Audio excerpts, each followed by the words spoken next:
Entertainment is often seen as something harmless, a way to relax, escape, or have fun.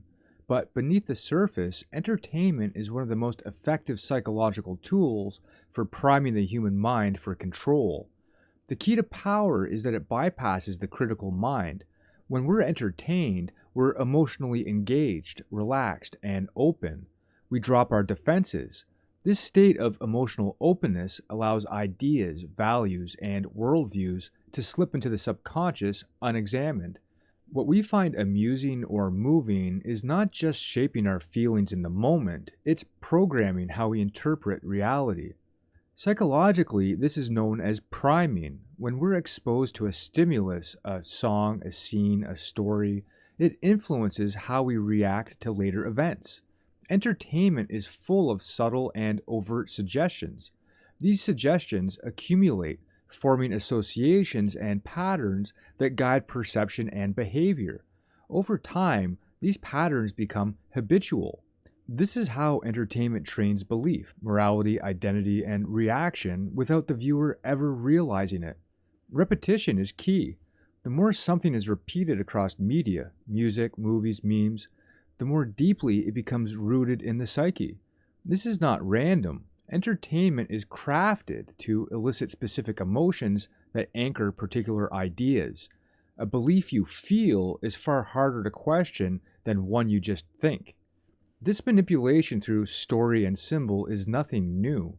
In ancient tribal societies, the shaman was not just a healer or spiritual guide.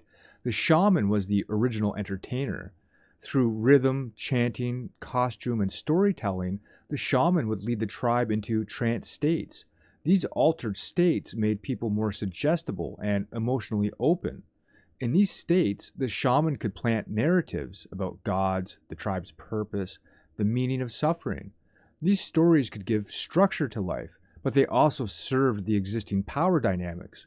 The shaman's visions became the framework for the tribe's worldview, and in many cases, the tribe's obedience. In ancient Greece, theater wasn't just about drama, it was civic engagement. Plays were often funded by the state, and their stories promoted civic values, duty, sacrifice, honor, and the consequences of betrayal. These public performances unified the city-state under shared emotional experiences, embedding ideals in the population through catharsis. In Rome, entertainment reached new heights with the gladiatorial games. While the public was distracted by the spectacle of blood and glory, the state carried out wars, increased taxation, and crushed dissent. Give them bread and circuses, satisfy their need for food and entertainment, and they won't notice their freedom being stripped away. The medieval church used theater in much the same way. Mystery plays dramatized biblical stories to a largely illiterate audience. These plays weren't just educational, they were emotional indoctrination. They made divine judgment and hellfire vivid and terrifying. People believed not because of theological argument, but because they saw, heard, and felt the truth acted out before them. Ritual performance and repetition trained generations to accept church authority without question. It wasn't just about what was true, it was about what felt real. This use of entertainment to direct behavior never disappeared, it evolved. In modern times, Hollywood became the myth-making engine of the West. Films are not just stories, they are worldviews. The action hero, the noble soldier, the misunderstood genius, the romantic ideal, all of these are templates for behavior and identity. Whole genres of films serve ideological functions. Action films glorify violence in the name of justice. Romantic comedies normalize emotional dysfunction as true love. Horror films teach fear and fatalism. And dystopian sci-fi normalizes mass surveillance, societal collapse, and government overreach as inevitable. This isn't coincidence, it's culture shaping. When you see the same tropes and themes repeated across dozens of films, shows, and books, it starts to feel like reality. The assumptions embedded in entertainment become the assumptions embedded in the self.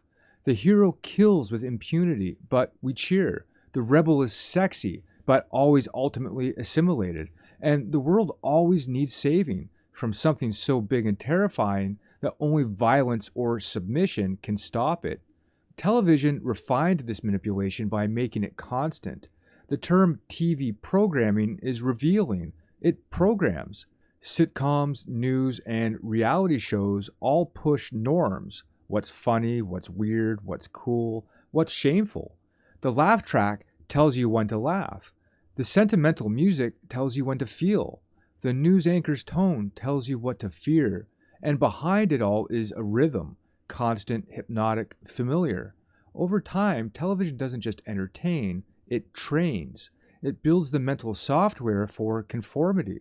Questioning that software becomes emotionally uncomfortable because it's tied to your sense of normalcy. Video games took this one step further. Now you're not just watching, you're doing. Gamification turns behavior into feedback loops. You act, you're rewarded. The most popular games reward aggression, acquisition, and dominance. Violence is not just normalized, it's pleasurable.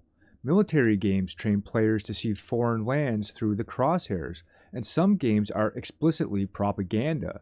America's Army, a free first-person shooter, was designed by the US military as a recruitment tool, and it worked. Music, too, is a vehicle for control. Music bypasses logic. It enters through emotion and rhythm. Lyrics embed values and worldviews.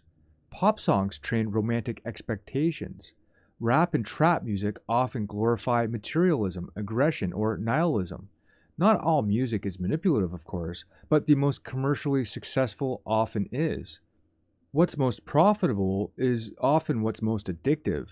Music videos further the effect, combining sound with symbolic visuals to burn ideas into the subconscious. The performer becomes an archetype, a brand, a role model, shaping not just behavior but identity. Then there's social media, the most powerful entertainment system in history. Now people entertain each other, compete for attention, and build their identities through the lens of performance. The like button is a behavioral feedback mechanism. Rage, sarcasm, vanity, and tribalism are all algorithmically rewarded. We become caricatures of ourselves, chasing the next hit of validation. The feed becomes a mirror and a leash. People are entertained by their own reflection, never noticing they've become the product. Control is no longer imposed, it's chosen and even craved. News media completes the cycle by wrapping information in the techniques of entertainment. Headlines are crafted for emotional impact. Anchors perform scripted roles. Emotional music, dramatic visuals, and repetition frame how we think about war, health, economics, and crisis. The same story told across different channels appears to offer choice, but in reality the narrative is unified. Good versus evil, us versus them, safety versus freedom. Fear is the script. Consent is manufactured. Even spirituality is not immune. The commercialization of enlightenment has made it a form of entertainment. Podcasts, workshops, and social media gurus package awakening as a lifestyle brand. The rituals of transcendence are recreated as weekend retreats, psychedelic journeys, or curated aesthetics. But often these bypass the real confrontation with ego and illusion. They give people feelings of transcendence, but no transformation. The seeker becomes addicted to the performance of seeking, mistaking entertainment for liberation. In the end, entertainment becomes identity. People define themselves by what they consume. Their music taste, favorite shows, political comedians, and streaming habits become expressions of who they are. But this identity is secondhand, it's scripted. The individual believes they are choosing, but they're selecting from a menu created by others. And once someone's identity is built on what entertains them, they will fight to protect it, even if it enslaves them. This is the great trap. Control doesn't always come through force. It often comes through fun. It comes through rhythm, color, drama, story, and emotion. It comes through entertainment. The more immersive, emotional, and constant it becomes, the more powerful it is. And yet, once you see the pattern, once you recognize the symbols, the scripts, the rewards, you can begin to break the spell. The answer is not to reject entertainment entirely, but to become conscious of it, to learn to observe rather than to absorb, to enjoy a story without letting it write you.